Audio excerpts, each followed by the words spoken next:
Hai semua, perkenalkan nama saya Angel Miranda dengan NIM 210305012. Saya berasal dari Prodi Teknologi Pangan Universitas Sumatera Utara. Saya berasal dari grup 3 PAS 4. Saat ini saya akan menjelaskan mengenai percobaan yang telah kami lakukan yang berjudul pengujian protein pada berbagai bahan pangan.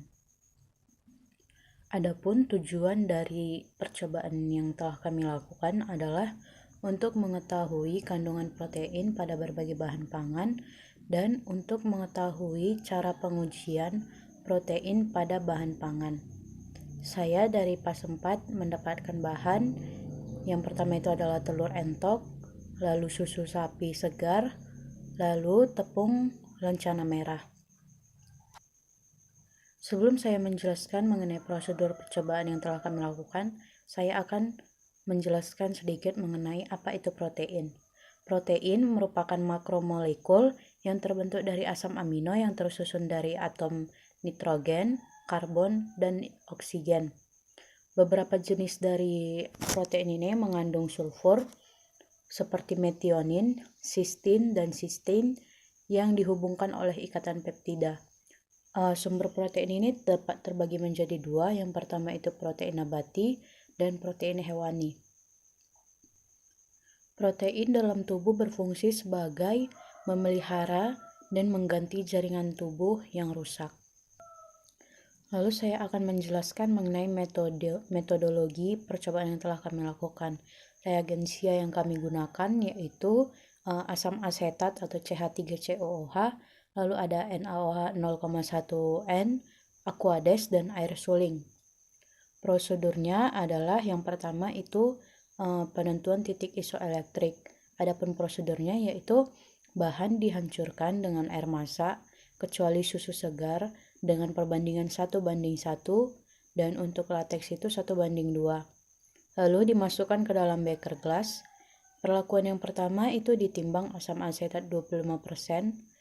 Lalu perlakuan kedua itu ditambahkan asam lemon tanpa bijinya. Yang ketiga itu ditambahkan natrium hidroksida 0,1N. Lalu diukur dan dicatat pH penggumpalan. Yang kedua itu adalah pengujian gluten. Prosedurnya ditimbang bahan 10 gram tepung terigu dan ditambah 5 ml air. Diuleni hingga adonan menjadi kalis. Baru dibentuk adonan menjadi bulatan dan direndam dalam air selama 1 menit. Dicuci hingga air cucian menjadi jernih. Sisa adonan atau gluten basah dikeringkan dalam oven suhu 100 derajat Celcius sampai adonan tersebut kering. Lalu gluten yang telah dikeringkan itu ditimbang dan dihitung gluten yang dikeringkan persenannya itu menggunakan persamaan persentase gluten sama dengan berat gluten per berat tepung dikali 100%. Lalu yang ketiga itu adalah pengujian daya larut.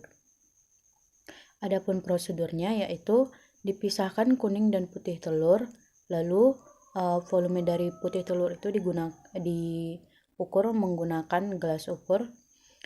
Lalu dikocok putih telur menggunakan mixer sampai terbentuk buih yang tidak dapat jatuh lagi jika dibalikan tempatnya.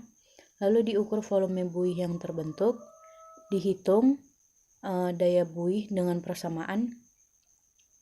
Daya buih dalam persentase itu sama dengan volume buih per volume putih telur dikali 100%. Sekian penjelasan saya mengenai percobaan yang telah kami lakukan. Sampai jumpa lagi. Sekian dan terima kasih.